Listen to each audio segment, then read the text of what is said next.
your boy, Marky, yo. And we back at it again with another reaction, man. Today we got NBA legends explaining why they hated Larry Bird so much, man. You know what I'm saying? Like, why they hated Bird. Why Bird, man? Bird is just a good citizen, man. You know what I'm saying? Like, Bird is really top 5 player of all time in my books. You know what I'm saying? Bird was that dude. He was a problem. You know what I'm saying? And he was better than majority of all the black people as a white man. You know what I'm saying? You gotta give him his flowers, man. But before we start this video, man, make sure y'all like, comment, subscribe. I appreciate every single one of y'all that have been watching my videos and have been subscribing. You know what I'm saying? Without y'all, I don't know where I would be at in life. So God bless all y'all. I hope none but blessings and opportunities keep coming y'all way. Make sure y'all just thank Jesus, man, because without him, we are nothing at all. Facts. You know what I'm saying? But roll to 15K, man. Let's get straight into this banger. I actually used to hate Larry Bird. I hated him. I hated Larry. I hate Larry Bird. I really hated Dang, everybody hate him. You was on the court when Doc and Larry got into it. What caused that? That was an extension of his aggressiveness on the court. Bird bites Kareem, stings the elbow, and now is yelling at Larry Bird. You could never back down. Once you do, people look at you different. You had to stand up for everything you believed in, and even if someone playing basketball, if somebody took the gloves off, stand on everything you believe in. If you didn't, there's no use playing. So, right. I like that. So I run over, we look at the bench, no timeout, nothing. So I run over and I grab the ball. And this is probably one of the most incredible plays that's ever happened against me and that probably I've ever witnessed. From an athletic standpoint, two people being in sync and just Bird just playing every second. And that's what the Celtics taught us, to play every second. Not to play 47 and a half minutes, but to play a full 48. So I grabbed the ball from the referee. Lambier's a good foul shooter. I never had taken the ball out. That wasn't my thing, right? I throw it up. Bird sneaks in. I didn't even see him. But the thing I remember the most is that Joker. This is the out of bounds line. That Joker caught the ball, and in my mind, I'm like, okay, he going out of bounds. That dude did this. Like a ballerina, right? And if you go back and you watch the play, that dude is on his toes. The baseline is right up under his toes. And in my mind, he must have stood there for about 5 seconds. Because everything was going in slow motion in my mind, right? That's good footwork. And then it's a strange moment. I'm like, damn, I ain't doing that. Larry was the originator of getting in your face and talking trash. And then you sit there and you go, well, this guy up in my face talking noise. He ain't that fast, he's slow. But he knew how to aggravate you, agitate you enough to get you out of your game. Yo. I was guarded in my rookie year. He looked at me and he goes, you can't stop me. And I looked at him and I said, gosh, boy, you're so confident. He was confident. You're a rookie. You don't know anything. He proceeded to score like 10 straight points on him. Coach took me out the game. He walks by and he's laughing at me. We had a three-point contest at the All-Star break, and Larry walks in and says, I hope all you guys in here are thinking about second place because I'm winning this. Excuse me? And he started shooting, and he just didn't miss. The media begs off with Larry because And he was really hooping in Converse. Y'all know how hard infuriate him. They're afraid to ask Converse? tough questions. He somehow or another not has comfortable. that way of intimidating the media as he intimidated players. There was a certain confidence you had because, you know, if you ever got in trouble, give the ball to Larry, get out of his way, and he delivered. The double team and Bird, Larry, fake all away. He had unshakable confidence. If he can get his shot off, he felt like, yeah, we was going to win the ball game. As soon as Larry let it go, he virtually turns to the bench and he's looking over like, you should have had more than one guy on me. The one I really Disrespectful. hated to guard Larry Bird, he was not a nice guy. Matter of fact, there was one game in Cleveland where he was having a pretty rough first half, and in the old days in Cleveland, you walked off the court the same way at halftime, and I kind of puffed up on him and walked beside him and was like, yeah, you're 1 for 10. I was like, that's defense, you know, and he just kind of looked at me and said, there's 2 halves. And he came back out and hit about 10 in a row on me, and the last one was left-handed, and he asked me if my mother was watching because he wanted to embarrass me. So, yeah, so he was tough. I actually used to No. Why? I was sort of like, jealous of him because he was a regular guy that did everything. He shot it in your face. He had to fade away. One time, I was watching a game. They was playing somebody, and I was betting this guy, and he was falling out of bounds, and he shot that thing over the backboard, and it went in. I was like, I thought most of what he did was luck, but as I, got older and kept watching, I just knew that it was skill. And, for him to even have his name mentioned in this category with Magic and Michael Jordan just shows how great of a player he was. And we all know how much we hated them and they hated us. I hate Larry Bird. I hated him. I hated Larry. It just went like that. There's no other word to really use. What I hated about the Lakers, just the way they walked into a building, man, just like they wanted to think that they were better than us. And that, I think, created that much more animosity. And then you got that arrogant, cocky Larry Bird trash talking all the time. And was he really arrogant? Yeah. Really, really arrogant. Well, yeah, he could back it up. Brad Daugherty told me this story when he was second year in the league and they were in the playoffs against the Celtics. Down one, Larry Bird catches the ball in the deep corner and he steps back for a three. And before he takes the three, he's like, oh wow, he's going for the win. He's not going for the tie. And so Brad Daugherty runs out and he head fakes him. And as he head fakes him, now it's 3-2. He hits him on the butt with the ball and then he shoots it at the buzzer.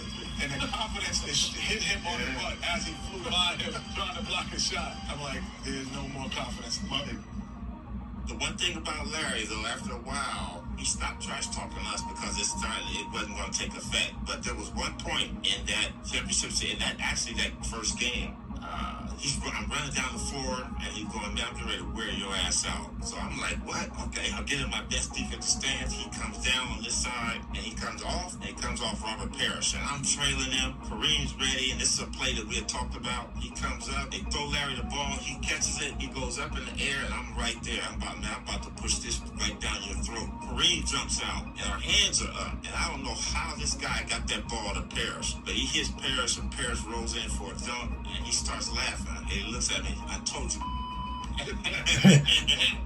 And you know what? You just are humiliated by that because it's like he says, he's going to tell you what he's going to do. Yeah. And he goes out and do it. So, after that, it was a situation where he never said anything else to me after that because now we started playing. But yeah, he was the ultimate trash talker. And I'll tell you one other thing. In the three-point contest, I forget what year it was in the 80s, we're all in there for the three-point shot. Myself, Byron Scott, Detlef Shrimps, Dale Ellis. You got some of the best three-point shooters in the game. So we're going in there, and they're in there giving us directions and everything. And everybody's like, well, where's Larry Bird? Why is he so special? He can't be in here. So the guy's going, and he goes, I don't know. So finally, Bird comes in, and he's right in the middle of talking. And then Larry goes, I hope you guys are discussing who's going to come in second, because I'm winning this. And he walks out to the locker room. Bro, we need more trash talkers like Bird. I hope y'all here talking about who's going to come in second, because I'm winning this. He walks out. So he was one of a kind, man. But you know what? It's hard to say, will there ever be another Larry Bird? And it doesn't have to be a white player, but just a player of his caliber. I don't think so, man, because this guy was he just had that will to win. And he was an ultimate professional at what he did. Larry didn't have the speed. We need more people like that, but they talk trash. Like, he was big, strong, defensive hustle type player, and he had a lot of skills. He could pass. He was ambidextrous. You had to be like on him. You couldn't get him any space. And when he got high, it didn't matter if he was on him or not. Yeah, he talked all the time. He tell you. Now, I didn't get a lot of it, because I can give it back. He didn't. And, I guarded him half the game that we had Michael Cooper on it. But there were times when he would tell you what he's going to do. Know what's coming. One of the worst ones, man, this is Larry. White guy from French Lick, Indiana. And I heard he's done this to other teams too, but we had a guy on our team, Mark Lansbury, so Mark game, and he's going to guard Larry. And so it's a free throw, so Larry was down there on the bench. He says, man, that's an insult. What you guys? It's dead. What you think? That's an insult. He says, you guys put a white boy on me. He was tough, he was nasty, physical. I didn't really like him. You mentioned Larry Bird. Is he the greatest small forward of all time? Is he Yes. two? Yes. So is LeBron a small forward in your opinion? LeBron can play all five positions. Okay, so you're not counting He's small forward. like Magic. Okay. So Magic, LeBron over here. Okay. Kobe and Michael over here. Okay. Larry Bird and everybody else over here. Can you compare? No, I'm not saying who's better. Can you compare Larry Bird and Kevin Durant? Kevin Durant is my favorite player playing now. I've told him that 1,000 times. Kevin Durant is not Larry Bird. Kevin Durant is 6'11" and shoots the ball above his head. So, But Bird, what, 6'9", shot that bitch behind his head. yeah, with Wild hands. With chopper to just. we'll just talk to you too. I'm gonna shoot this, and then I'm gonna go to the other side next time and shoot it again. And he would go, I'm gonna shoot this and shoot it and be talking. Told you I was gonna shoot it. And I remember one day he was just talking so much to me. It's called 1, 2, 3. I got 2 quick fouls because you know that means you gotta sit down. Somebody else come be a highlight reel, and it would worry you. It would worry you. And he can dribble, pass. People didn't realize he was 6'9", so he thought he was going to lay it up, and he was dunk on How you. much was he? Like 230? Yeah, 230. Okay. Didn't he have a game where he shot all 11? Well, I tell you this, Stack, you know how you play defense, you lead, and then they don't do this anymore, but they punt and they do a fadeaway, right? Everyone did it, right? Guys would bang you and then fade away on one leg, try to be like Will Chamberlain. Larry would hit you and go like this, and then you would fly by. And he'd be like, stupid. I'm just constantly snapping, saying things like, oh my God, I'm gonna give you 50 tonight. He was like, oh my God, they're not gonna throw you the ball. They're not gonna throw you the ball. I would love to play with him. That's I ain't gonna lie, bro. Chat. Like we need more people like Larry Bird. The way he has so much confidence, and it's on live television too. Like other players are talking about how good he was and trash talking. Like we don't see that no more. Like the competitive drive. Like LeBron said this to me. You know what I'm saying? LeBron was you want. Like, you know what I'm saying? Like, we need stuff like that in today's game. Like, the excitement, how it used to be back in the day. Like, back in the day, y'all had so much excitement because everybody was fighting. I'm not saying fighting is not good, but everybody was fighting. Everybody was talking trash. Everybody was super competitive. Like, and they will let you know, I'm gonna bust you. I'm gonna bust you tonight.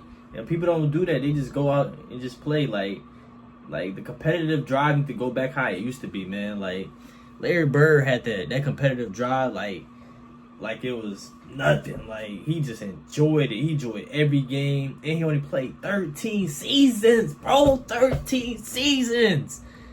LeBron played 22, 23 seasons, bro. He barely played any season. He's still cooking folks. And they still talking about him to this day. Y'all let me know in the comments how y'all feel, man. 13 seasons. That's all I had to say. I got to end off with 13 seasons. Look at all his history. 13 seasons. Make sure y'all like, comment, subscribe. I love all y'all. God bless all y'all. Hope y'all having a wonderful, fantastic day. And I'm going to see y'all in the next video. And your boy Markio is out.